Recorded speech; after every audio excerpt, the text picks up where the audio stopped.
అధ్యాయము 8 నుంచి 11 వరకు చదువుకున్నాం. సున్నాలో ఉన్న సంగపు దూతకు ఇలాగూ రాయము: మొదటి వాడను కడపటి వాడనై ఉండి మృతుడై మరలా బ్రతికిన వాడు చెప్పు సంగతులేమనగా, నీ శ్రమను దరిద్రతను నేను ఎరగదును. ఆయనను నీవు ధనవంతుడవే, తాము యూదులమని చెప్పుకొనుచు యూదులు కాక సాతాను సమాజపు వారి వలన నీకు కలుగు దూషణ నేనెరుగదును. నీవు పొందబో శ్రమలకు భయపడకుము. ఇదిగో, మీరు శోధింపబడినట్లు అపవాది మీలో కొందరిని చెరలో వేయింపబోచున్నాడు. 10 దినములు శ్రమ కలుగును. మరణము వరకు నమ్మకముగా ఉండుము. నేను నీకు జీవ కిరీటం ఇచ్చెదను. సభతో ఆత్మ చెప్పుచున్న మాట చెవిగలవాడు వినును కాక, జయించువాడు రెండవ మరణం వలన ఏ హానియు చెందడు. దేవుడి పరిశుద్ధ వాక్యాన్ని దీవించి ఆశీర్వదించు. ప్రశస్తమైన మీ సన్నిధానములకు వధింపబడిన గొర్రెపిల్ల రక్తానికి వేణులుగా వందనాలు స్తుతులు స్తోత్రం చెల్లించుకొచ్చున్నాం. ప్రత్యేక రీతిలో దేవా రాములమ్మను మీరు జ్ఞాపకం చేసుకోండి. ఒకప్పుడు ఆత్మీయంగా ఉన్న బిడ్డ, ఆమెను వెంటాడే చీకటి శక్తులు నచ్చని యేసుక్రీస్తు శక్తిగా నామను గద్దించి పాతలుగా బంధించమని ప్రార్థిస్తున్నాం. మీ నామంలో మీ రక్తంలో దురాత్మల ప్రేతాత్మల సంబంధించి విడిపించమని ప్రార్థిస్తాం.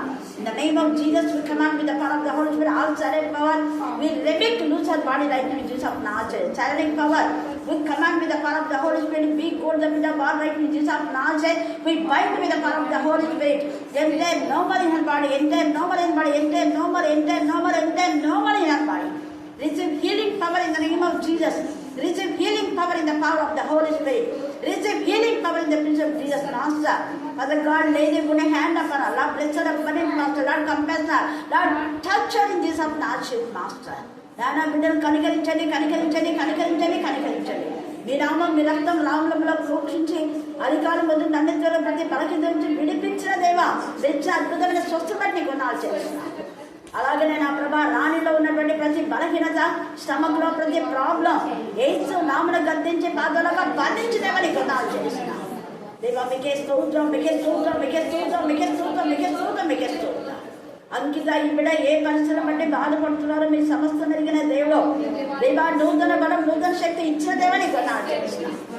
బిడ్డ ఎల్ఎల్బి కట్టుకోవడానికి మార్గం సాడం చేయదు కాక నానా శీలను జ్ఞాపకం చేసుకుంటాను, నిమ్మిని జ్ఞాపకం చేసుకుని ఆయన గిఫ్ట్ని జ్ఞాపకం చేసుకొని ఇంప్రూవ్మెంట్ లో బిడ్డలకు నాతోని మంచి మార్కులు మీరు ఇచ్చినారు. చదవడానికి జ్ఞానం వివేకాన్ని సమయస్ఫూర్తిని మీరు దయచేయండి దేవా. ఘనమైన విజయం ఇచ్చిన దేవా స్తోత్రం. మరి శాంతి కుమార్తె నీటి ఎగ్జామ్ లో నా ప్రభా మీ యొక్క కృప చొప్పున మార్గం సాడం చేయండి తండ్రి. అలాగే నా ప్రభా అఖిల్ వాళ్ళ యొక్క ఉద్యమ యొక్క కుమార్తె కూడా మీ కరుణాపీఠంలో మాత్రమే దేవా బిడ్డలు వెళ్ళి ఉండగా మీ నామంలో మీ రక్తంలో జ్ఞానాన్ని వివేకాన్ని మీరు దాచిపెట్టాలి దేవా. మీకే స్తోత్రం. బిడ్డలకు అక్కడ చెప్పేవన్నీ కూడా అర్థం చేసుకునే జ్ఞానం కలుగుతున్నాయి స్తోత్రం దేవా. మీకే స్తోత్రం, మీకే స్తోత్రం, మీకే స్తోత్రం. వసంతమ్మను కనికరించండి, కిరణ్ జ్ఞాపకం చేసుకుని ఆయన కిరణ్ కనికరించండి ఆయన దేవా. కిరణ్ లో మార్పు మీరు ఇస్తున్నారు దేవా, మీకే స్తోత్రం. కిరణ్ లో మార్పు కలగదేశం దేవా, కిరణ్ లో మార్పు కలగదేశం దేవా స్తోత్రం. మారిని బిడ్డగా నీ సాక్షి ఉండడానికి మీకు దయచేయండి. అప్పుడే కాస్త సాటైన సహాయం దయచేయండి. శైలిని జ్ఞాపకం చేసుకొని తండ్రి స్తోత్రం దేవా. శైలిని బట్టి కూడా మీకు వందనాలు చేస్తాం. మీ జ్ఞానం వివేకం దయచేయండి. ఏది ఎంపిక చేసుకోవాలో జ్ఞానం కలగండి. ఇంటర్ పాస్ అయిన ప్రతి బిడ్డకు తండ్రి మీ చిత్తానుసారంగా వాళ్ళ జీవితాన్ని మీరు సెట్ చేయమని ప్రార్థిస్తున్నాం. నానా రాజ్యమని మీరు కనికరించే పిల్లగా చదువు కిడ్నీ ప్రాబ్లం నుంచి విడిపించండి. హాస్పిటల్లో ఉంటుండగా మీ నామంలో మీ రక్తంలో పరిపూర్ణ స్వస్థత ఇచ్చిన దేవా స్తోత్రం దేవా. మీ నామంలో స్వస్థ పరిచిన దేవా స్తోత్రం, స్వస్థ పరిచిన దేవా స్తోత్రం, స్వస్థ పరిచిన దేవా స్తోత్రం. మీ రక్తం నా బిడ్డలో ప్రోక్షించిన దేవా స్తోత్రం. కుటుంబంలో ఉన్న అలజడి కలవల నుంచి విడిపించండి. వారి ఇంట్లో పనిచేస్తున్న దుష్ట శక్తుల నుంచి విడిపించమని ప్రార్థిస్తున్నాను. సమాధానం దయచేయండి. రాజమ్మ భర్తలో పూర్ణ మార్పు మీ దయచేయండి. మేరకకు అన్నకు ఏకాత్మ ఏకమంచ ఏకభావం మీ దయచేయండి దేవా. విక్టోరియకు నూతన శక్తి మీ దయచేయండి. విక్టోరియలో బలహీనత నుంచి విడిపించండి బ్రహ్మ. అనేక మంది షుగర్తో నీరసపోతున్నారు. దస్తగిరమ దేవా, ఇక షుగర్ నుంచి డయాబెటీస్ నుంచి విడిపించమని ప్రార్థిస్తున్నాం. ఏసయ్యా, జ్యోతి వాళ్ళ కనికరించండి ప్రభా స్తోత్రం. వేసే అందుకే స్తోత్రం. అలాగే నా ప్రభా జ్యోతి నా ప్రభ నా అందరినీ మరి షేపు అని జ్ఞాపకం చేసుకొని దేవ నా ప్రభా వాళ్ళందరికీ ప్రపోజల్ మీరు ఫిక్స్ చేసినందుకు నా ఆచరిస్తున్నాం స్తోత్రం. దేవా మీకే స్తోత్రం. శోభను కనికరించండి. మీ చిత్తానుసారంగా జీవితంలో మీరు అద్భుతం చేస్తున్నారు. చిన్నారి వాళ్ళను స్వస్థపరిచి దుష్ట శక్తులు లయపరచు తండ్రి. శోభ వాళ్ళకు పూర్ణ స్వస్థత మీరు ధైర్యం కలగచ్చమని ప్రార్థిస్తున్నారు. షారోను అద్భుత రీతిగా సాక్షిగా మా మధ్య నిలబెట్టారు. ఆమెను వెన్నాడి మరణం నుంచి జీవంలోకి నడిపించినారు. దేవ ఆమె బ్రతుకుతుందని ఎవరు అనుకోలేదు ఏసయ్యా. మీ ఉచితమైన కృప చొప్పున బ్రతికి మా ప్రభా సజీవురాలుగా ఉంచడమే కాకుండా చక్కగా వాక్యాన్ని మా మధ్య ప్రకటిస్తున్నారు తండ్రి. దేవా నిబిడ వాక్య పరిచయలో మీరు వాడుకుంటున్నారు. అందుకు మీకు వందనాలు చెల్లిస్తున్నాం. సునందన్ బట్టి ఆమె పిల్లల్ని బట్టి నీకు వందనాలు చెల్లిస్తున్నాం. దేవా మీకే స్తోత్రం, నీకే స్తోత్రం, నీకే సునందన్ చెప్పిన లేఖన భాగాలన్నింటిని బట్టి కూడా నీకు వందనాలు చెల్లిస్తున్నాం. దేవా మాత్రం అక్కడ 2వ అధ్యాయం 8 నుంచి 11 దాకా చదవగా విన్నారు. జయించుట ద్వారా జీవ కిరీటం. చెప్పండి ఏంటి? అందరు గట్టిగా చెప్పాలి. అయితే జయించుట అని మనం వింటున్నాం. వేటిని జయిస్తున్నాము అనేది మనం తెలుసుకోవాలి. వేటిని జయించాలి, ఆ జయించడానికి ఎవరు మనకు సహకరిస్తారు అన్నది కూడా స్ఫురణ సంఘంతో తండ్రి అయిన దేవుడు 7 ఆత్మల మధ్య సంచరించువాడు చెప్పు సంగతులేవనగా అని చూస్తున్నాం. అంటే 7 ఆత్మల కలవాడు 7 దీపస్తంభముల మధ్య సంచరిస్తున్నటువంటి యేసుక్రీస్తు ప్రభుల వారు ఈ యొక్క మధ్యాహ్న కాల సమయమందు సంఘాలతో మరి దూతలతో సంఘంలో ఉన్నటువంటి ఆ సంఘపు దూతకు ఈ మాట రాస్తున్నాం. అంటే ఈ దూత ఆ సంఘానికి చేరవేసినటువంటి వర్తమానము అని చెప్పుకోవచ్చు మనం. ఈ యొక్క సంఘాలు 7 సంఘాలకు చెప్పినటువంటి ఈ వర్తమానం ప్రపంచంలో ఉన్న ఎన్ని సంఘాలు ఉన్నా కూడా ఏదో ఒక సంఘానికి ఇది ఖచ్చితంగా చెంది ఉంటుంది. హల్లెలూయా, హల్లెలూయా, హల్లెలూయా. అప్పుడు ఈ 7 సంఘాలు మనం విన్నప్పుడు, చదివినప్పుడు, చెప్పేటప్పుడు, ధ్యానించేటప్పుడు మన సంఘము ఏ సంఘాన్ని పోలి ఉంది అని పరిశీలన చేసుకోవాలి. తర్వాత సంఘము అంటే కేవలం ఇప్పుడు కట్టినటువంటి ఈ సంఘాలు కాదు అని చాలాసార్లు మీకు చెప్పిన. సంఘము అంటే ఏవిఎం చర్చి, సిఎస్ఐ చర్చి, మెననాడు మెథడిస్ట్ కాదు, అది కాదు. అట్ ద బిగినింగ్ తండ్రి అయిన దేవుడు ఒక సంఘాన్ని ఏర్పాటు చేశారు ఏదైనా తోటలో. ఎవరా సంఘం? ఆదాము, అవ్వ, తండ్రి అయిన దేవుడు. అంటే దేవుడు శిరస్సుగా కలిగి ఉన్నదే సంఘం. హల్లెలూయా, హల్లెలూయా. అందుకే మన ఇంటికి యేసు ప్రభుల వారు శిరస్సు అయినప్పుడు మన ఇల్లు కూడా ఒక సంఘమే. అందుకే ఇంటింటా ప్రార్థన జరగాలి. ప్రతి ఇల్లు ఒక సంఘంగా తయారు కావాలి. అప్పట్లో ఇంటింటే స్వార్థ సేవ అనే వాళ్ళు వచ్చారు. అక్కడ బాగా తెలుసు. జీజాన్ గారు ఇంటి రేడియోలో కూడా వర్తమానం చాలా చక్కగా చెప్పేవారు. ఎక్కువగా నేను జీజాన్ అంకులు, తర్వాత ఆర్ఆర్కే మూర్తి అంకులు, ఏబి మార్చల మరి అంకుల్, వీళ్ళ మెసేజ్లు ఖచ్చితంగా వినేదాన్ని.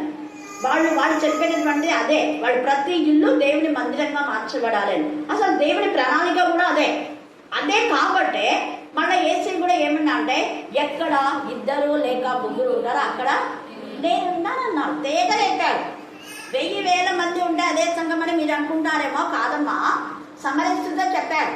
సమాజ మందిరంలో ప్రార్థన చేస్తేనే ఆరాధన అని మీరు అనుకుంటున్నారు, కానీ కాదు. ఆత్మతో సత్యంతో ఎక్కడ నన్ను ఆరాధిస్తారో అక్కడ నేను ఎంత తేజగా తేల్చి చెప్పేస్తాను. ఈ మధ్యాహ్న కాల సమయంలో ప్రతి ఇల్లు దేవునికి ఇష్టమైన సంఘంగా మార్చబడితే ప్రతి గృహము ప్రభు సన్నిధిలో చేర్చబడతారు. సంఘం ఎత్తబడుట అంటే కుటుంబాలు ఎత్తబడాలి. హల్లెలూయా, హల్లెలూయా. సంఘము నిర్దోషమైన సంఘం అంటే కుటుంబం నిర్దోషమైన సంఘం అయినప్పుడు ఆ కుటుంబం ఎప్పుడైతే దేవుని మందిరానికి వెళ్తుందో అప్పుడు ఆ నిర్దోషమైన కుటుంబాన్ని బట్టి, నిర్దోషమైన వ్యక్తులను బట్టి, దేవునికి విరోధమైన పాపాన్ని విడిచిపెట్టిన వ్యక్తులను బట్టి సంఘం ఏమైపోతుంది? పరిశుద్ధపరచడం. అదే అక్కడ పరిశుద్ధుల సహవాసం అన్నాడు కదా. మరి పరిశుద్ధులు ఉంటే సంఘంలో అప్పుడు ఆ యొక్క సంఘాన్ని పరిశుద్ధమైన సంఘము అంటారు. పరిశుద్ధుల సహవాసం లేకపోతే ఏమంటుందండి? సైతాన్ సహవాసం. అవునా కాదు? అది ఎంత ఉన్నా కూడా సైతాన్ సహవా. యేసు ప్రభువులో తేల్చి తెప్పేస్తున్నాడు. ఇది ఈ మందిరం చూడండి ఎంత చక్కగా ఉందో అని శిష్యులు యేసు ప్రభుతో చెప్తే, మీరు మందిరం యొక్క ఆ రమ్యమైన వాటిని బట్టి, కట్టడాన్ని బట్టి మీరు ఆలోచిస్తున్నారు, కానీ ఈ మందిరము రాయి మీద రాయి కూడా ఉండకుండా పడగొట్టబడుతుంది అన్న. యేసు ఎంత తెలివి ఉందే చెప్పాడు. మీరు మందిరాన్ని చూసి మురిసిపోతాండి. రాయి మీద రాయి ఉండకుండా అనే మాటలు ఎన్నో రాళ్లతో సంఘం ఉంటుంది, కానీ ఒక రాయికి పోసగదు అని అర్థం. రాయి మీద రాయి ఉండదు, రాయి కలిస్తే కదా కలిగేది సంఘము. ఒక రాయి మీద ఇంకొక రాయి పేర్చి కడతారు, కానీ ఒకరికి పడకుండా అయిపోతుంది అని ముందే వేసే చెప్పారు. ఒక్క రాయి మీద ఒక్క రాయి కూడా ఉండదు, దాన్ని పడగొట్టే సమయం. ఎందుకు అంటే మందిరంలో దొంగల గుహగా చేసినాం. కొంతమంది ఏమైనా అంటే మందిరాన్ని అంటుంటారు, మందిరం గురించి పెద్ద భయం భక్తి ఉన్నట్టుగా. అదే మందిరానికి వాళ్ళ కుటుంబం వస్తుందా అంటే రాదు. వాళ్ళు ఎవరైనా అన్నవాళ్ళను మనం చూసుకుంటే, నేను అంటా ఫలాని వాళ్ళు ఇలా అన్నారంటే, సరే నేను కూడా అడుగుతున్నా ఒక ప్రశ్న, యేసుప్రభు ఇట్లనే ప్రశ్నలు వేస్తుంటారు, మరి మీ కుటుంబం ఉందా? ఉండదు. కానీ వేరే వాళ్ళని ఏమంటుంటారు, స్త్రీలు రారు, దానికి రారు, దీనికి రారు. కనీసం స్త్రీలు ఉండడానికి వస్తున్నారు, బుధవారం ముందు వస్తున్నారు, ఆదివారం ముందు వస్తున్నారు, వీజ్జాన్ని కూడా పోతున్నారు. ఇంకేం కావాలి? మరి నీ కుటుంబం వస్తుందా అని ప్రశ్నిస్తే సిగ్గు అవుతుంది. ఏసై ఇలాగనే శాస్త్రులు పరీక్షలు వీళ్ళంతా అంటుంటే అప్పుడు అదే అన్నాను. అందుకే నేను ఎక్కువ కుటుంబాలు ఎప్పుడైతే వస్తాయి అలాంటి కుటుంబాలనే దేనికైనా ఎంపిక చేస్తాను. వసంతను ఎంపిక చేయడానికి మెయిన్ కారణం అదే, కుటుంబంతో సహా వస్తారు. అది దేవుడు చూస్తారు. ఎవరు అనేది కాదు, ఇందాక అక్క మంచిగా చెప్పింది, వాళ్ళు వీళ్ళని కాదు, ఎవ్వరు రెగ్యులర్గా దేవుని సన్నిధికి వస్తారు వాళ్ళే చేయడానికి అప్పులు. ఎవరైనా అధ్యక్ష పదవిని ఆశించాలి అంటే దొడ్డ పనిని ఆశిస్తున్నారంట. ఆ దొడ్డ పని ఆశించే వాళ్ళు వాళ్ళ ఇంటి వారిని ఏం చేయాలా? రక్షించుకోవాలి. ఎవడైనా నువ్వు ఇంటి వారిని రక్షించకపోతే వాడు విశ్వాస త్యాగము చేసిన వాడై అవిశ్వాసి కన్నా ఏమైనాడంట? చెడ్డవాడు, కండజేడు, చెడ్డోడు అని అర్థం. చూడండి ఎంత చక్కగా చెప్పేశారు. ఆ చెడ్డవాళ్ళు మాట్లాడితే మనం వింటామా? వినాం. అందుకని ఇక్కడ ఈ స్ఫూర్ణ సంఘంలో కూడా పరిశుద్ధ ఆత్మదేవుడు ఎంత తేదగా మాట్లాడుతున్నా అంటే చూడండి, ఆయన మొదటివాడు కడపటి వాడు అన్నారు. అంటే మన ఇళ్లను, మన గృహాలను, మన సంఘాలను కట్టడానికి మొదటి కడపటి ఆయనే. దేవా, నా కుటుంబాన్ని నిర్మాణకుడు నీవే ప్రభా, నీ రాకడ పర్యంత వరకు నా కుటుంబం నీలో ఉండాలి. తర్వాత దావీదు ప్రార్థన చేసినట్టు, సమూయేలు ప్రార్థన చేసినట్టు, నాయన తర్వాత యెహోషువ ప్రార్థన చేసినట్టు నీ ఆశీర్వాదం నుండి నా కుటుంబము ఆశీర్వదించబడిందా. రోజే దేవా నీ ఆశీర్వాదం కావాలి నాకు, నీ ఆశీర్వాదం నుండి నా కుటుంబం రోజు ఆశీర్వదించబడాలంటే దేవుని ఆశీర్వాదం ఎక్కడ దాగిందంటే వాక్యంలోనే. వాక్యంలో మళ్ళీ 3 యోహాను నీ ఆత్మ బంధించిన కొలది నువ్వేమైతావు? అన్ని విషయాలు ఒకటి కాదు, నీ పిల్లల ఉద్యోగంలో, చదువులో, అన్నిట్లో ఉన్నావు. అది ఎప్పుడు కీవర్డ్ మనకుండా. అందుకనే నీవు అని రాస్తున్నాడు, వ్యక్తిగతమైన నిర్ణయం. ఎంత తేజగా మాట్లాడుతున్నాడు చూడండి. ఇక్కడ ఎంత చక్కగా ఆయన మొదటి వాడై ఉంటాడు నీ కుటుంబానికి, నీ పుట్టిన పిల్లలకు, పుట్టింది మొదలుకొని చచ్చిపోయే వరకు దేవుడే ఉంటాడు. ఆది అయి ఉంటాడు, అంతమై ఉంటాడు. నువ్వు చేసే ప్రతి పనికి ఆయన మొదలుగా ఉంటాడు, పూర్తి చేస్తాడు కూడా. అందుకని ఇక్కడ మృతుడై మరలా బ్రతికిన వాడు చెప్పు సంగతి లేదు. అంటే పునరుద్ధాన శక్తిని మనం పొందుకోవాలి. మృతుడై మనం ఏదైతే పాపం విడిచిపెట్టానో ఆ పాపం మళ్ళీ చేయకూడదు. అదే నేను పదే చెప్తాను. ఒప్పుకున్న పాపాన్ని మళ్ళీ చేయకూడదు. అలా చేస్తే వాళ్ళని గుణపరచడా చాలా, అంటే వాళ్ళకి ఇంకా తెలిసి చేస్తున్నారని అక్కడ. అది కూడా హెబ్రీ రాసిన పత్రిక 6లో ఉంది. ఒకసారి వెలిగింపబడి పరలోక సంబంధమైన వరం రుచి చూసి పడిపోయిన వాళ్ళను గుణపరచడా అంటే తెలిసి చేస్తున్నారు, ఇంకా వాళ్ళు నటిస్తున్నారు అని అర్థం. నటనా జీవితం దేవుడికి పనికిరాదు. పరిశుద్ధాత్మ దేవుడు ఆయన మృతుడైనాడు, బ్రతికాడు, మళ్ళీ చనిపోలేదు. ఇప్పుడు మామూలుగా మనం లేఖన భాగాల్లో చూస్తే చాలా మంది చనిపోయారు, లేచారు. లాజరు కానీ, సారేపంత విధురాలు కానీ, తబిత కానీ, ఐతుకు అనే యవనస్తుడు కూడా ఉన్నారు. ఇలాగా ఇంకా పాడే మోసుకొని పోయినటువంటి ఇంకొక ఇలాగా చాలా మంది చనిపోయి వాళ్ళు లేచారు, కానీ మళ్ళీ వాళ్ళు ఏమైనారు? చచ్చిపోయినారు. అది కానీ యేసయ్య చనిపోయిన తర్వాత లేచినాక మళ్ళీ చనిపోలేదు. హల్లెలూయా, హల్లెలూయా, హల్లెలూయా. అంటే దీంట్లో ఎంత ఇన్నర్ మీనింగ్తో స్ఫూర్ణ సంఘంతో రాస్తున్నాం.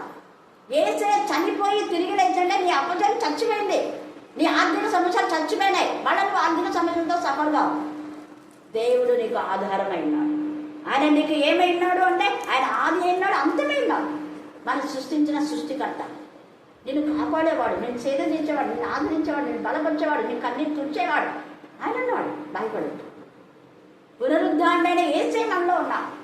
ప్రతి అపవాది క్రియను చంపడానికే వచ్చాడు. మృతుడై మృతుడై మృతుడై ఆ మాట మర్చిపోద్దాను. అపవాది క్రియలు నైపక్షులకే వచ్చాడు. అపవాది మృతతుల్యమైపోయింది, అది చచ్చిపోయింది అపవాది. దానికి ఏం శక్తి లేదు. దాని గురించి భయపడు. దానికి ఐదాలు కూడా లేవు. ఐదాలను తీసేసుకున్నాడు వేసా. ఒకప్పుడు అది ఐశ్వర్యం ఉందో దాని ఐశ్వర్యం అంతా తీసేస్తాడు, మనకిస్తాడు. దాని ఆయుధాలను తీసినాడు, అది కూడా మనకిస్తాడు. హల్లెలూయా హల్లెలూయా హల్లెలూయా. కాబట్టి మృత్యుడై మరలా బ్రతికి మరలా చావనటువంటి యేసయ్య మనతో మాట్లాడుతున్నాడు ఈ మధ్యాహ్నం ముందు. చూడండి, నీ శ్రమను దరిద్రతను నేను ఎరుగుతాను. యేసయ్య అన్నిటి కాస్తావా నా ప్రియమైన బిడ్డ? నీ దరిద్రత చూసి ఇంత కష్టపడుతున్నా దేవా, 3 పూట్ల తిండి లభించలేకపోతుంది అనుకుంటున్నావా? దేవుడు అంటున్నాడు, కొంతకాలమేమా ఖచ్చితంగా నేను లేవని. నీ శ్రమను దరిద్రతను నాకు తెలుసు. కానీ నువ్వు అనుకున్నావు దరిద్రాలు, నువ్వు అసలు దరిద్రాలు కావు. కరుణాపీఠంలో ఉన్న వాళ్ళంతా ధనవంతులే. హల్లెలూయా హల్లెలూయా హల్లెలూయా. ఇంకొకటి, విశ్వసించిన వాళ్ళు, యేసయ్య పైన ఎవరికైతే నమ్మకం ఉందో వాళ్ళు ధనవంతులే, వాళ్ళు దరిద్రులు కావు. ఈ మాట రోజు నువ్వు చెప్పు. ప్రభు, నీ వాక్యమైన ధనం నా దగ్గర ఉంది, నేను ధనవంతురాలే, నేను పేదరాలు కాదు. అందుకే ఇక్కడ నువ్వు అనుకుంటున్నావు నువ్వు దరిద్రుడు అని. దరిద్రం నేను అయినా నువ్వు ధనవంతుడవే. ఎంత బాగా చెప్తున్నాను. ఈ మధ్యాహ్న కాల సందు మనం ధనవంతులం. దేంట్లో ధనవంతులము అంటే విశ్వాసము, విధేయత, ప్రేమ, పరిశుద్ధత. ఇదే శ్రేష్టమైన ఐశ్వర్యం. తరగని ఐశ్వర్యం, ఒకరు దొంగిలించని ఐశ్వర్యం, ఒకరు చేజిక్కించుకునే ఐశ్వర్యం. ఇది పరమునకు మనం చేసే ఐశ్వర్యం. పరమునకు మనకు ఎంత టికెట్, మనం ఇక్కడ నుంచి అమెరికా పోవాలంటే 2 లక్షలు అవుతుంది రానుకోండి కదా. పెద్ద డబ్బు పెట్టుకొని పోవాలా ఎరుసలేం చూడాలంటే. కానీ పరలోక ఈ అమెరికాకి పోవాలంటేనే 2 లక్షలు అయితే మరి పరలోకానికి పోతే ఎంత డబ్బు కావాలి కదా. అయితే ఆ ధనం విశ్వాసం అనేది. ఎన్ని కోట్ల డబ్బైనా నీ దగ్గర ఉంది, నీకు విశ్వాసం ఉంది కదా, నీకు విధేయత ఉంది, నీకు ప్రేమ ఉంది, నీకు పరిశుద్ధత ఉంది, నువ్వెందుకు ఇంకా భయపడతావు? ఇవే నీ ధనాలు, ఇవే నీ రత్నాలు, ఇవే నీ వైడూర్యాలు, ఇవే నీ వజ్రాలు. వజ్రం లాంటి వాక్యం నీలో ఉంది, వజ్రం లాంటి ప్రవర్తన నీకుంది. నేను అందుకే పరిశుద్ధంగా ఉండే బిడ్డ అంటే నాకు చాలా చాలా ఇష్టం. వజ్రం లాంటి జీవితంలో ఉంటాను. రోజు వల్ల దేవుడి బిడ్డలుగా ఎన్ని కష్టాలు వచ్చినా. హల్లెలూయా హల్లెలూయా అంటారు కదా, ఆ పిల్ల మట్టిలోని మాణిక్యమమ్మ అంటుంటారు. అవునా కదా? ఆ పిల్ల మంచిదమ్మా, మట్టిలోని మాణిక్యమ్మ. అందుకని ఇక్కడ చూడండి ఎంత చక్కగా, మొదటి వాడు కడపవాడైంది, మృతుడై మరలా బ్రతికిన వాడు చెప్పు సంగతులే కనుక నీ శ్రమను దరిద్రతను నేను ఎరుగుదును, అయినను నీవు ధనవంతుడే. ఈ యొక్క దావీదు ఆకలితో అలమటించినప్పుడు వాళ్ళ అంత పేదవాళ్ళు చాలా మంది ఆయనతో పాటు ఉన్నారు. వాళ్ళకు పాపం భోజనం పెట్టలేక బాధపడుతూ ఉన్నప్పుడు సముఖపు రొట్టెలు తినే అవకాశం దేవుడు ఇచ్చినాడు. ఆయన బిడ్డలు ఆకలి పొందేవాడు. ఏలియాకు కాకోలం ద్వారా పోషించిన దేవుడు. ఆ గడ్డిని చూడండి, అది అడగదు కానీ అది ఎంతగా పుష్పిస్తుంది. ఇంతలో వాడిపోయే ఆ చెట్టునే అంతగా అలంకరిస్తే, నా ప్రియమైన కుమార్తె, నా ఆత్మ నీలో ఉంచినాను, నా జీవం నీలో ఉంది, నా రక్తం నీలో ఉంది, నువ్వు నా బిడ్డవు, నేను కన్నాను కొన్నా, నిన్ను ఆకలితో అలమటిస్తానా నేను, నీ కుటుంబం పేదరికంగా ఉండనిస్తానా నేను అని అంటున్నాడు మన ప్రభు. కాబట్టి మనం రోజు నేను పేదదాన్ని కాదు అని చెప్తాం. ఎవ్వరు నేను పేదది అనే మాట నోటికి రానివ్వద్దు. హల్లెలూయా హల్లెలూయా హల్లెలూయా. తర్వాత అంటున్నాడు చూడండి ఇక్కడ, అది కొంతమంది యూదులని చెప్పుకుంటున్నారు కానీ వాళ్ళు యూదులు కాదు. వాళ్ళు ఎవరంటే సాధారణ సమాజపు వారి వల్ల నీకు కలుగు చూస్తారు. వాళ్ళు నామక వాస్తే ఉన్నారు. నేను ఎప్పుడు 2 రకాలు చెప్తాను మీకు. ఎప్పుడు ప్రతిసారి నా మైండ్లో ఫిక్స్ అయిపోయింది రెండవ దొంగ గురించి. రెండవ దొంగ మార్పు పొందాడు కానీ అక్కడ క్రిస్టియన్ అని సర్టిఫికేట్ చేయడానికి అవకాశం ఉందా? లేదు. కానీ అందరి ఎదుట ఒప్పుకున్నాడు యేసు అని. అది మనం ఒప్పుకుంటే చాలు. నీకు తెలుసు, నువ్వు పశ్చాత్తాపడుతున్నావు, యేసయ్య చూస్తాను. నేను అందుకే చర్చిలో దేవి గురించి చెప్పినప్పుడు కొందరి ఆ మాట విని ముఖాలు నల్లగైపోయినాయి. ఎందుకంటే ఆమె బాధపడి నా కొడుకుకు నేను శాండల్ అని పెట్టాలి, క్రిస్టియన్ అని పెట్టాలి అక్క అనేది. చాలు, అది ఒక్కటే. మీలో ఎంతమంది అలాగనే ఉన్నారు, చాలామంది. శోభ కానీ వీళ్ళంతా ఆ పశ్చాత్తాపం చూస్తాడు దేవుడు. నీకు ఆడ సర్టిఫికేట్లో లేకపోయినా కూడా నువ్వు అందరి ఎదులో ఏమంటున్నావు? నేను దేవుని బిడ్డగా ఉండాలి, అది దేవుడు చూస్తాడు. కానీ అలాగే ఇంకో గ్రూప్ అలా ఉన్నారు. ఏముంటే ఇలాంటి వాళ్ళు ఎవరుంటే సాధారణ సమాజం. అందుకని అంటున్నాడు ఇక్కడ, అయ్యో మేము నిజంగా ఒకప్పుడు దేవుని పిల్లలు కదా, ఎందుకు ఇలా చేశారు అని ఇప్పుడు పశ్చాత్తాపడుతున్నారు పిల్లలు. ఆ పశ్చాత్తాపమే దేవుడు చూస్తాడు. నువ్వు దేవుని బిడ్డవే. అప్పుడే నువ్వు ఎప్పుడైతే పశ్చాత్తాపడినా అప్పుడే నువ్వు దేవుని రాజ్య వారసులు అయిపోతావు. సర్టిఫికేట్లో ఉండని వెళ్ళకపోవు. హల్లెలూయా, హల్లెలూయా, హల్లెలూయా. అందులో ఎంతమంది ప్రయత్నిస్తున్నారు, కానీ అది విఫలమైనప్పుడు నువ్వేం బాధపడిన అవసరం రా. నీకు ఆలోచన ఉంది కదా, విన్న దేవుని బిడ్డనే నీ కొడుకు, దేవుని బిడ్డనే నీ కుమారుడు. దేవుడు సిలువ వేసినాడు. ఎందుకంటే ఈ అపవాది మనసులో ఏమనుకుని ఆ మనసులో అనుకున్న దాన్ని బట్టే కూడా అది తోసివేయబడింది. ఇక్కడ కూడా ఈ రెండవ దొంగ మనసులో పశ్చాత్తాపడి వెంటనే అందరి ఎదురుగా నువ్వు రాజువు అన్నాడు. అయిపోయింది. యేసుని రాజ్యంలో నన్ను జ్ఞాపకం చేసుకో. పశ్చాత్తాపం ఎంత ఇష్టమో దేవునికి. ఇక్కడ వీళ్ళైతే చూడండి, వాళ్ళు యూదులు కాదు, కానీ యూదులు మనకి చెప్పుకునే వాళ్ళు సాధారణ సమాజం వారిని రప్పిస్తారంట. వారి వలన నీకు కలుగు దూషణ. నేను ఎరుగుదు ఇది ఈరోజు వాక్యం వచ్చిందంటే ఖచ్చితంగా ప్రెసిడెంట్గా జరిగింది. కాబట్టి సంఘంలో జరిగింది. ఈరోజు మనం ముందే ఎఫ్ఎస్ సంఘం గురించి విన్నాం కదా, ఏం జరిగేది మనకు తెలియదు. కానీ ఎఫ్ఎస్ సంఘం గురించి మనం విన్నప్పుడు కూడా ఆ ఎఫ్ఎస్ సంఘం గురించి చెప్పినటువంటి లేఖన భాగమే ఆదివారం రోజు దైవజనుడు చెప్పాడు. మీరు మంగళవారం బుధవారం విన్నారు. ఆ మాటలు చెప్పినందుకు కూడా కొందరికి బాధ. చూడండి, ఏం చెప్పానో అదే దైవజనుడు చెప్పాడు. దైవజనుడికి తెలియదు కదా నేను ఆ మాటలు చెప్పింది. ఆయన తేదగా అయిపోయాడు. పాపం కుండను విడిచిపెట్టి మీరు ఏం చేయాలా? వాక్యం చెప్పాలి. పాపం కుండను విడిచిపెట్టి మీరు ప్రార్థన వాడాలి, ప్రార్థన చేయాలి, దేవుడికి మహిమకరంగా ఉండాలి. ఒకప్పుడు చేసినట్టు కాదు, అవి అప్పుడు ఆల్రెడీ పశ్చాత్తాపం అయిపోయింది. ఇంకా కడిగే చచ్చిపోయినాయి.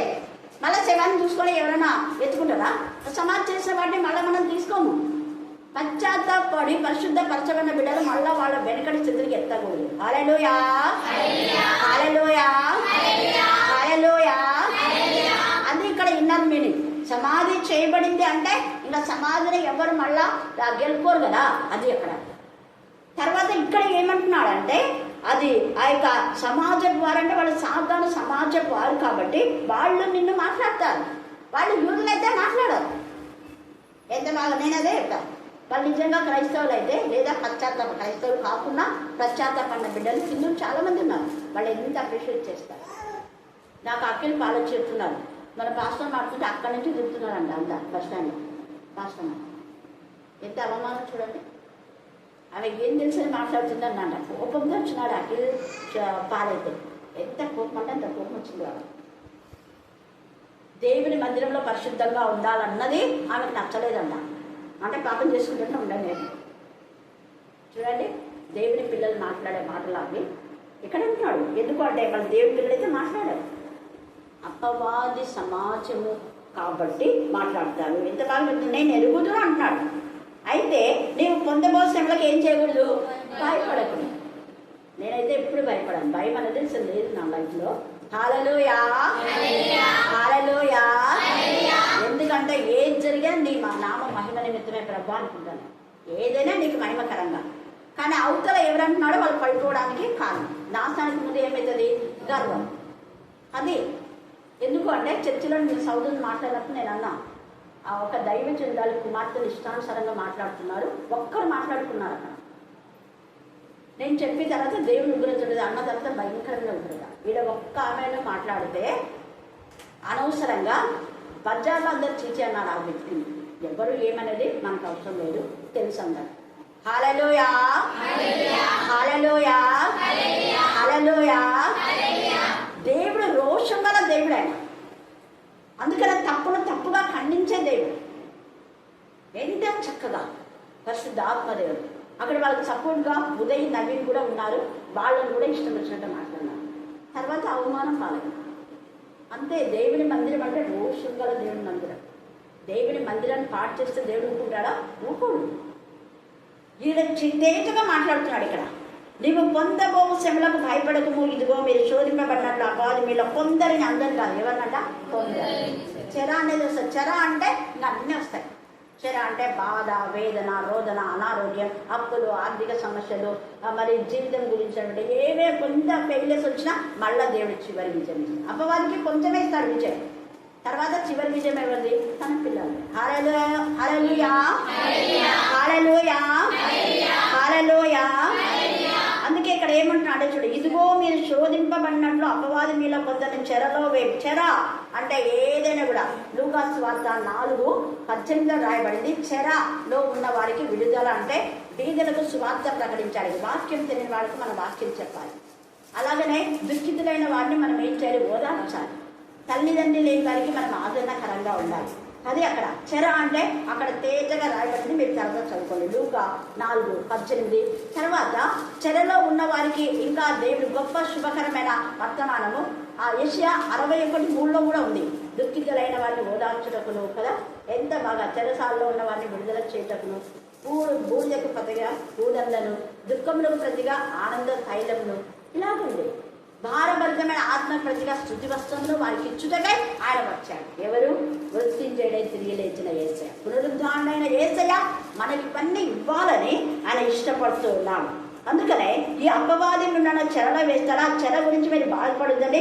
చెరలో నుంచి నేను మిమ్మల్ని విడిపిస్తాను. ఎందుకు అంటే మీరు దేవుని పైన ఆనుకున్నారు కాబట్టి. యెషయా 26:3 చదవండి. ఎవరి మనస్సు నీ మీద ఆనుకున్న వారిని పూర్ణ శాంతి, ఎంత బాగా పూర్ణ శాంతి, కొంచెం కాదు, నీకు ఖచ్చితంగా దేవుడు నెమ్మదిస్తారు, శాంతిస్తారు, సమాధానం, పూర్ణ శాంతి గలవానిగా కాపాడుదు అంటాడు. తర్వాత అదే ఏలయనగా అది చూడండి ఎంత బాగా చెప్తున్నాడు. విశ్వాసం అనే ధనం. ఏలయనగా అతని ఎందు విశ్వాసం ఉంచున్నాడు.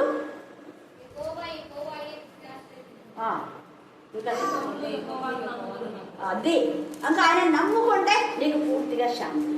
యెహోవాయే నిత్య ఆశ్రయ దుర్గం. కీర్తన 20లో కూడా ఆపత్కాలం ఉంది. యెహోవా మొదలుపెట్టే వారికి ఆయన తోడుగా ఉంటాడు. ఎంత బాగా. తర్వాత 46:1 ఆయన మహాదుర్గమైనాడు. తర్వాత 103లో నా ప్రాణమ యెహోవాను సన్నిధించు. ఆయన చేసిన ఉపకారంలో దేనిని మరొకగా స్తుతిస్తే నీ యొక్క జీవితం మేలుతో తృప్తిపరుస్తాడు, మేలుతో. అందుకే 91 కీర్తన మహోన్నతుని చాటున ఆయన రెక్కల్లో మనం దాగిపోవాలంటే ఆయన రెక్కలో మనకు ఆశ్రయం. హల్లెలూయా. అప్పుడు వేటకాడు వేసే బాణాల నుంచి దేవుడు కాపాడతాడు. వేటకాడి యొక్క ఉచ్చులో నుంచి దేవుడు కాపాడతాడు. పగలు ఎండ దెబ్బ తగలదు, రాత్రి వెన్నెల దెబ్బ తగలకుండా ఆయన కాపాడతాడు. కారణం ఎవరి మనస్సు నీ మీద ఆనుకోవడం వారిని పూర్ణ శాంతి గలవానిగా ఆయన కాపాడేవాడు కాబట్టే. అందుకే ఇక్కడ అంటాడు కొంత శ్రమ వస్తుంది 10 దినంలో మాత్రమే, కానీ నీవు మరణం వరకు నమ్మకంగా అంటే ఏమిటంట? జీవ కిరీటం. అది ఈ శ్రమలలో మనం ఓదార్చుకున్నప్పుడు చెరలో నుంచి మనకు విడుదల ఇచ్చినప్పుడు, చెర అనుభవంలోకి మనం వెళ్ళినప్పుడు, ఆ చెర, ఆ బాధ, ఆ వేదన, ఆ రోదన, ఆ కన్నీరంతా కొంతకాలమే. తర్వాత నువ్వు ఓర్చుకున్నావంటే ప్రభువుని విడిచిపెట్టకుండా ఆ కన్నీళ్లలో కూడా ప్రభువుని పాదాలు పట్టుకొని నువ్వు ఆయన ద్వారా మనం నెమ్మది పొందుకున్నామంటే, ఆయన ద్వారా మేలు పొందుకున్నామంటే, ఆయన ద్వారా బలపడినామంటే, ఆయన ద్వారా శక్తివంతులం అయినామంటే ఖచ్చితంగా నీకు జీవ కిరీటం. ఈ జీవ కిరీటమే రాయబడింది. జీవ కిరీటంతో పాటు ఇంకా చాలా కిరీటాలు యాడ్ అవుతాయి. జీవ కిరీటంతో పాటు ఎవరైతే జీవ కిరీటం పొందుకున్నారో వాళ్లకు మహిమ కిరీటం, అక్షయ కిరీటం, నీతి కిరీటం, దయా కిరీటం ఇవన్నీ ఇస్తారు. ఇంకా చాలా అనేక కిరీటంలో యేసు ప్రభు తలపై ఉన్నాయని మనం చూస్తాం లేకన్నా. అవన్నీ ఆయన పెట్టుకోవడానికి కాదు, మనకి ఇవ్వడానికే. హల్లెలూయా, హల్లెలూయా, హల్లెలూయా. కాబట్టి మధ్యాహ్న కాల సమయమందు జీవ కిరీటాన్ని మనం పొందుకోవాలంటే దేవుని హత్తుకొని ఆనుకొని మనం జీవించాలి. సంఘములతో ఆత్మ చెప్పుచున్న మాట చెవి గలవాడు వినుగాక. జయించువాడు రెండవ మరణం వల్ల ఏ హాని చెంద. రెండవ మరణం అంటే చూడండి, అక్కడ ఒక జాబితా ఉంది. నేను పదే చెప్పేది, ఆ జాబితాలో లేకపోతే మనకు రెండవ మరణం ఉండదు. ఈ ప్రకటన 21:8 అది కూడా ఎప్పుడు కంట్రోల్ చేయమని చెప్పిన. తిరిగి వారు అవిశ్వాసం, ఈడ విశ్వాసం ఉంటే పూర్ణ శాంతి అన్నాడు. అవిశ్వాసులైన వారు నరకంలో ఉంటారు. ఎదుగా ఎత్తున చూడండి. పిరికివారు అంటే ప్రభుని ధైర్యంగా ఒప్పుకోలేని వారు. పిరికివారు, అవిశ్వాసులు, అసఖ్యులు, నరహంతకులు, వ్యభిచారులు అని రాయబడినాయి. ఉందా వాక్యంలో? ఉందా లేదా? దీని గురించి మాట్లాడుతున్నాను. వ్యభిచారం అంటే వాక్యంలో చాలా రకాలుగా ఉన్నాయి. ఒక స్త్రీని మోహపు చూపుతో చూస్తే అప్పుడే అతను ఏమైపోయినాడు? వ్యభిచరించినట్టు ఉంది. వాక్యంలో ఉందా లేదా? ఉంది. తర్వాత మనం హెబ్రీయులకు రాసిన పత్రిక 12:16 చదవండి. అక్కడ ఏశావు వంటి భ్రష్టుడైనా వ్యభిచారి అయినా మీలో ఉన్నాడేమో చూసుకోండి అన్నాడు. ఏశావు గురించి ఎందుకు చెప్పాడు అంటే జ్యేష్ఠత్వపు హక్కును ఏం చేశాడంట, అమ్మి వేసినాడు. దేనికోసం? ఒక్క పూట కూడి కోసం, ఒక్క పూట కూడి కోసం. అదే నేను ఆ రోజు చెప్పింది. అంటే దేవుని అమ్మి వేసే జీవితం మనకు వద్దు అని చెప్తున్నాను. ఉందా అక్కడ? దేవుని అమ్మి వేస్తేనే పాపం. ఒక పురుషుడితో ఒక స్త్రీతో వ్యభిచారం చేస్తేనే వ్యభిచారం కాదు. దేవుని అమ్ముకుని సొమ్ము చేసుకోవడమే వ్యభిచారం. తేటగా రాస్తున్నాడు. ఏశావు ఎవరితో పాపం చేయరా, కానీ ఏం చేస్తున్నాడు ఆయన? ఆ యొక్క ఒక పూట కూడి కోసం, తిండి కోసము జ్యేష్ఠత్వాన్ని అమ్మేశాడు. ఈ రాత్రి కాల సమయం ముందు ఏసే నామం మనం అమ్ముకోకూడదు అని చెప్పేది. ఇది కొని ఉంచుకోవాలంట. వాక్యంలో ఏం చేయాలంట? కొని ఉంచుకోవాలి. వాక్యమే ఏసై నామం. ఏసై నామమే వాక్యం. ఆయన నామం అంతకంటే వాక్యం ఆయన హెచ్చించినాడు. కీర్తన 138:2. కాబట్టి వాక్యమును మనం కొని ఉంచుకోవాలి. ఈ వాక్యమును మనం ఎప్పుడైతే హెచ్చిస్తామో దేవుడు నిన్ను పరిశుద్ధపరుస్తాడు. వాక్యమే పరిశుద్ధత, వాక్యమే పరిశుద్ధత. ఇక్కడ ఏశావు వాక్యం నిర్లక్ష్య పెట్టినాడు, వాగ్దాన్ని నిర్లక్ష్య పెట్టినాడు. దేవుడు అనాది కాలంగా జ్యేష్ఠత్వ హక్కును ఇచ్చాడు, కానీ దాన్ని తోసేసినాడు. ఇది ఎందుకులే నాకు, ప్రభుని మనం పక్క పెట్టండి. ఏ సమస్య నేను ప్రభు బిడ్డాను, ఎవరికైనా ప్రభు బిడ్డాను, వాళ్ళు ఏమన్నా అనుకోండి, మనకు అవసరం చాలా. అది ఒక్కటి చెప్పు, దేవుడు నిన్ను ఎంత ఆశ్రయిస్తాడు. అందుకని ఇక్కడ భ్రష్టుడు అంటున్నాడు, మళ్ళీ వ్యభిచారి. మీరు ఏం చేయాలంటే జాగ్రత్తగా చూసుకోండి అంటున్నాడు. అని జాగ్రత్త పడాలి. జాగ్రత్త పడకపోతే ఇలాగ ఆ తర్వాత ఆశీర్వాదం పొందగోరి ఎంత విలపించినా అంటాం. వచ్చింది ఆశీర్వాదం రాదు. చూడండి, పశ్చాత్తాపడినందుకు దేవుడు ఆయనకైతే ఆశీర్వాదం ఇచ్చినాడు, కానీ ఈ ఆశీర్వాదం రాలే, జ్యేష్ఠత్వ ఆశీర్వాదం రాదు. తక్కువేం చేయలేదు ఏశావుకు, పశ్చాత్తాపడినాడు కాబట్టి తండ్రి నుంచి బ్లెస్సింగ్స్ వచ్చినాయి. అందుకే అంటాడు, తమ్ముడు నాకు ఆస్తి మస్తు ఉందిరా అన్నాడు. కానీ ఏశావు ఇన్నర్ మీనింగ్ ఈ ఆస్తి కాదు, పరలోక సంబంధమైన ఆస్తి. ఆశీర్వాదం పొందబోరి ఆయన ఎంతగానో బాధపడెను అని ఉందాక. ఆ బాధ పడకూడదనే ఈ యొక్క సమయమందు తండ్రి అయిన దేవుడు మనతో మాట్లాడుతున్నాడు. ఈ మధ్యాహ్న కాల సమయమందు మన తర్వాత మత్తయి సువార్త 23వ అధ్యాయం 33 నుంచి 39 దాకా చదివే చాలా శ్రేష్టమైన మాట ఉందన్న. చదవండి 33 నుంచి. చూడండి, సర్పములారా సర్వ సంతానమా, తేలిక మాట్లాడుతున్నాడు. ఈ సాధారణ సమాజం ఎవరు అంటే సర్ప సంతానం. వాళ్ళకి అన్ని సర్పం గుణ లక్షణాలే ఉంటాయి. సర్పం ఏం చేస్తుంది? తన గుళ్ళను తానే తినేస్తుంది. అంటే తన వాళ్ళని తానే రక్షించుకోలేని పరిస్థితి, తన వాళ్ళని తానే రక్షించుకోలేదు. తర్వాత కౌజు పిట్ట గురించి కూడా మనం చూసినాం బుధవారం అని కదా. ఆ కౌజు పిట్ట కూడా వేరే గుళ్ళని తింటుంది, తన గుళ్ళని తింటుంది, వేరే గుళ్ళని కూడా తింటుంది. వేరే కష్టార్జితం మనం ఆశించకూడదు. వేరే కష్టార్జితంతో మనము పెద్దవాళ్ళు కావాలని అనుకోవద్దు, మన కష్టార్జితంతో. అందుకే దైవజనుడు చెప్పాడు, గెహాజీ లాగా ఒకరిని మనం ఆక్రమించుకోకూడదు, కష్టపడి సంపాదించుకోదు. నేను చెప్పేది అదే. ఒక పద్ధతి అనేది ఉండాలి సంఘంలో. ఒక పాస్టర్ని ఒకలాగా, ఇంకొక పాస్టర్ని ఇంకోలాగా చూడకూడదు. అదే నా ఉద్దేశం. ఎవరైనా ఒకటే, అదే నేను చెప్తున్నాను. అదే అంటే మనకు నచ్చదు. ఎమ్మెల్యే పాస్టర్ కొడుకు కూడా మ్యారేజ్ అయింది కదా, మరి పాస్టర్ కొడుకు ఏమి ఇచ్చినారు? ఇంత మాట్లాడుతుంటారు కదా, ప్రశ్న వేసుకోవాలి కదా. మనము ప్రశ్న వేసుకోవాలి. దేవుడు అడుగుతాడు లెక్క. మన ఇష్టానుసారంగా ప్రజల యొక్క సొమ్ముతో చేయకూడదు. దేవుడు లెక్క అడుగుతాడు. ఇక్కడ అదే అంటున్నాడు చూడండి 23లో, తేజగా మత్తయి సువార్త, సర్ప సంతానమా రాబో ఉగ్రతను ఎలాగ తప్పించుకుందురు, అందుచేత ఇదిగో నేను మీ యొద్దకు చూడండి ప్రవక్తలను జ్ఞానులను శాస్త్రులను పంపుచున్నాను. మీరు వారిలో కొందరిని చంపి సిలువ వేయుదురు, కొందరిని మీ సమాజ మందిరం నుంచి కొరడాలతో కొట్టి పట్టణం నుంచి వేరే పట్టణాలకు తరుముతారు. నీతిమంతుడైన హేబేలు రక్తం మొదలుకొని బలిపీఠమునకును దేవాలయమునకును మధ్య మీరు చంపిన బరకియా కుమారుడగు ఎంత చెప్తున్నాడు. ఈ వీరందరూ రక్తాన్ని మీరు చిందిస్తున్నారు మందిరంలో. మందిరంలో రక్తంలో చిందించాలంటే మందిరం ఏమైందంటే పరిశుద్ధమా అపవిత్రమా? చెప్పండి చెప్పండి. దైవజనుల యొక్క రక్తం చిందిస్తే మందిరం పరిశుద్ధంగా ఉంటుందా? ఎంత బాగా చెప్తున్నాడు ఇక్కడ.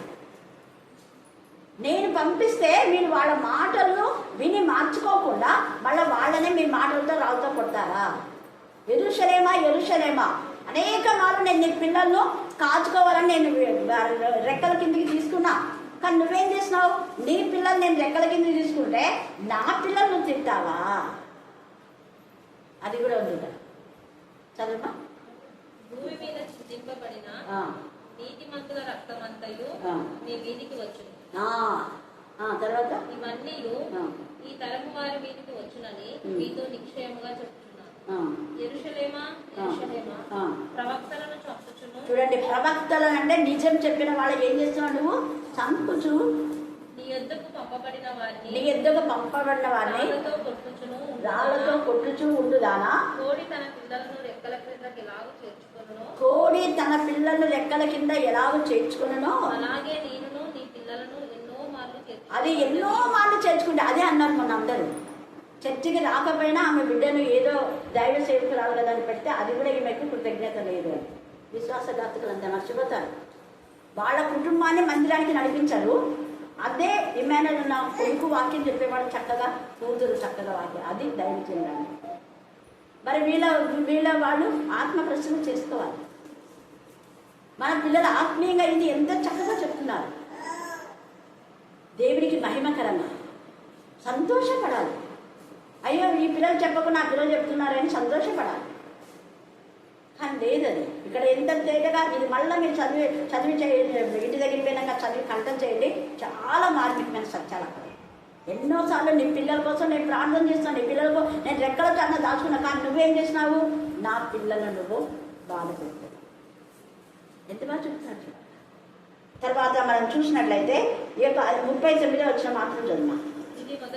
ఇది మొదలుకొని ప్రభు పేరట వచ్చువాడు, అది నేను చెప్పేది అదే. ఆయన పేరట వస్తేనే స్తుతింపబడతాడు. ఆయన పేరటనే ఘనమైన విషయం. ఆయన నామంలోనే పరలోక రాజ్య వారసుడు.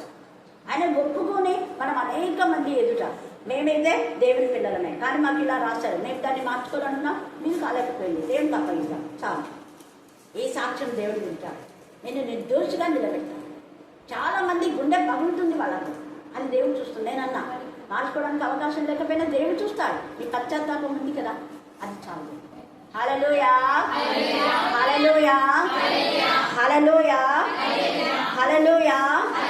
కాబట్టి ఇక స్ఫుర్ణ సంఘంలో దేవుడు బహుగా ఆశీర్వదించాడు. 1 పేతురు 4:16 కూడా చదవండి. 1 పేతురు 4:16. క్రైస్తవుడు అయినందుకు ఆ పేరుని బట్టి ఏం లేదంట, బాధను అనుభవించిన ఎడల సిగ్గుపడక ఆ పేరుని బట్టి దేవుని మహిమపరచాలి. అంతే.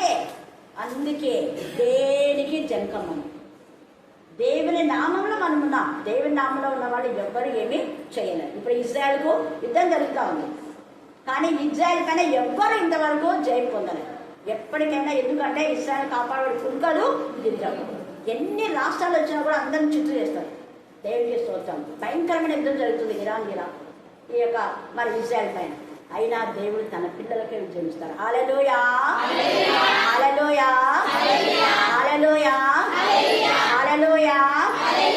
అనవసరంగా గొడవలు పెట్టుకుంటున్నారు ఇరాక్ వాళ్ళు అదే అంటున్నారు ఇజ్రాయెల్, మేము ఎంత మేలు చేసి మీకు చేస్తే కూడా ఎందుకు మీరు ఇలాగా చేస్తారు? అపవాది అలాగా వాళ్ళని ప్రేరేపింపచేస్తారు. కాబట్టి ఇక సౌలుకు తెలియకుండానే సాతాను ప్రవేశించింది. నేను అదే అంట, సైతాన్ ప్రవేశించినప్పుడు వాళ్ళు అట్లనే చేస్తారు సంఘం. ఇస్కరియోతు యూదా అనే పౌలు, ఇస్కరియోతు యూదా లాంటి వాళ్ళు ఉన్నారు. అపవాది ప్రవేశించినప్పుడు ఏం చేస్తారు వాళ్ళు? అట్లనే వాళ్ళ పనులు అలాగనే ఉంటాయి. కానీ మనం ప్రభువుని బట్టి ధైర్యంగా ఉన్నాం. దేవుడు ఈ లేఖన భాగాన్ని దీవించి ఆశీర్వదించుగాక. ఆమేన్ ఆమేన్ ఆమేన్. చివరి ప్రార్థన. దేవి మనం తండ్రి పాల్గొంటూ పొందే కృపను మీరు నాకు అనుగ్రహించినందుకై మీకే వందనములు, స్తుతులు, స్తోత్రములు చెల్లిస్తున్నాను దేవా. స్తోత్రములు ప్రభా, స్తోత్రములు తండ్రి. మీ వాక్యం చేత తండ్రి మీరు మాతో స్పష్టంగా మాట్లాడిన విధానం బట్టి మీకు వందనములు స్తుతులు స్తోత్రములు చెల్లిస్తున్నాం దేవా. స్తోత్రములు ప్రభా, స్తోత్రములు తండ్రి, స్తోత్రములు ప్రభా. మీ బిడ్డలుగా తండ్రి మేము ఈ లోకంలో జీవించినప్పుడు తండ్రి అపవాది ఎన్నో శ్రమలను కలుగజేసినప్పటికీ ప్రభా మేము ఓపికతో తండ్రి ఏసయ్య మీ అందరి విశ్వాసం కలిగి తండ్రి ఏసయ్య నిరీక్షణతో తండ్రి జీవించినప్పుడు ప్రభా తండ్రి ఏసయ్య అవును ప్రభా మీరు జీవ కిరీటం ఇస్తానని మీ వాక్యం ద్వారా సెలవిచ్చిన దేవ మీకే స్తోత్రములు తండ్రి. అవును ప్రభా తండ్రి చెరలో తండ్రి అనుభవంలోనికి మేము వెళ్ళినప్పుడు ప్రభా మేము బాధపడక ప్రభా తండ్రి ఏసయ్య కృంగిపోక తండ్రి వాటి అంతే ప్రభా మిమ్మల్ని మహిమపరిచే కృపను అనుగ్రహించమని వేడుకొనిచున్నాం దేవా. ప్రతి విషయంలోనూ తండ్రి మిమ్మల్ని స్తుతించే వారంగా మేము ఉండుటకు సహాయం చేయమని వేడుకొనిచున్నాం దేవా. బాధ అయినను సంతోషమైనను ఏదైనాను ప్రభా మీ నామాన్ని మహిమ నిమిత్తమే తండ్రి ఏసయ్య మేము మీ సన్నిధిలో తండ్రి ఏసయ్య మిమ్మల్ని స్తుతించే కృపను అనుగ్రహించమని వేడుకొనిచున్నాం దేవా. అటు అనుభవంలోనికి మీరు మమ్మల్ని నడిపించమని వేడుకొనిచున్నాం ఏసయ్య మీకే స్తోత్రములు తండ్రి, స్తోత్రములు ప్రభా, స్తోత్రములు తండ్రి. అవును ప్రభా తండ్రి ఏసయ్య మిమ్మల్ని నమ్మిన మీ బిడ్డల్ని మీరు ఎప్పటికైనా తలగా ఉంచుతారు కానీ తోకగా ఉంచారు ఏసయ్య మీకే స్తోత్రములు తండ్రి, స్తోత్రములు ప్రభా. అవును ప్రభా తండ్రి అపవాది క్రియలను ప్రభా అపవాదిని తండ్రి మీ పాదముల కింద త్రొక్కివేసి ప్రభా అవును తండ్రి మీ బిడ్డలను మీరు లేవనైతే దేవుడమైనందుకే మీకు వందనములు స్తుతులు స్తోత్రములు చెల్లిస్తున్నాం దేవా. స్తోత్రములు ప్రభా, స్తోత్రములు తండ్రి. అవును ప్రభా గలిబిలి చేయి బోధలు వస్తున్నప్పటికీ ప్రభా మేము ఈ వాక్యానుసారంగా తండ్రి జీవించే కృపను అనుగ్రహించమని వేడుకొంచున్నాం దేవా. అవును ప్రభా తండ్రి మీ వాక్యానుసారంగా తండ్రి మీ తండ్రి మిమ్మల్ని పోలి నడుచుకునే కృపను అనుగ్రహించమని వేడుకొంచున్నాం దేవా. అవును ప్రభా ఒక్కసారి పశ్చాత్తాపపడిన మీదట మేము తిరిగి తండ్రి వెనక్కి తిరిగి చూడకుండా ప్రభా తండ్రి మీ శిలువ వైపు చూస్తూ ముందుకు సాగే కృపను అనుగ్రహించమని వేడుకుంటున్నాం దేవా. ఇంకా ప్రభా మీ నామమును ఎరుగక తండ్రి మిమ్మల్ని గూర్చి తండ్రి తెలియక ఎంతో మంది తండ్రి నశించిపోతున్నారు ఏసయ్య. అవును ప్రభా సర్వ సృష్టికి తండ్రి మీ వాక్యము తండ్రి ప్రకటింపబడినట్లు మీరే సహాయం చేయమని వేడుకుంటున్నాం దేవా. సమయము కొద్దిగా ఉన్నది కానీ ప్రభా తండ్రి ఏసయ్య మీ నామము ఎరుగని జనులు అనేకులు ఉన్నారు ఏసయ్య. దయచేసి మీరే కృప చూపమని వేడుకుంటున్నాం దేవా. ప్రతి ఒక్కరూ ప్రభా మీరే తండ్రి మా రక్షకుడని మీరే మా దేవుడని తండ్రి తెలుసుకొని ప్రభా తండ్రి మారు మనసు పొందుటకు మీరే సహాయం చేయమని వేడుకుంటున్నాం దేవా. అవును తండ్రి మారు మనసు పొందిన వారు తండ్రి మరలా పడిపోకుండానట్లు తండ్రి మీరే క్రీస్తు అనే బండపై స్థిరపరచుమని వేడుకుంటున్నాం దేవా. మీకే స్తోత్రములు చెల్లిస్తున్నాం దేవా. అనేకులైన అన్యజనులను తండ్రి మీరు కరుణాపీఠంలోనికి చేరుస్తున్నందుకే మీకే వందనములు స్తుతులు స్తోత్రములు చెల్లిస్తున్నాం దేవా. మీకే సాక్ష్యమేమనగా so last 2 weeks back inter results వచ్చినాయి. సో దేవుడు అద్భుత రీతిగా నా సబ్జెక్ట్లో మంచి పర్సెంటేజ్ని అనుగ్రహించినాడు. అందుని బట్టి దేవాది దేవునికి వందనములు. అలాగే మా చెల్లెలు కూడా మ్యాథ్స్ లెక్చరర్గా లీడ్ చేస్తుంది ఎంజేపీలో. సో తనకి 100% పాస్ పర్సెంటేజ్ ఇచ్చినాడు దేవుడు. అందుని బట్టి దేవాది దేవునికి వందనములు చెల్లిస్తున్నాను. ప్రార్థించిన కరుణాపీఠం మినిస్ట్రీస్ మెంబర్స్ అందరికీ కూడా నా కృతజ్ఞతలు. సాక్ష్యం దీవించింది.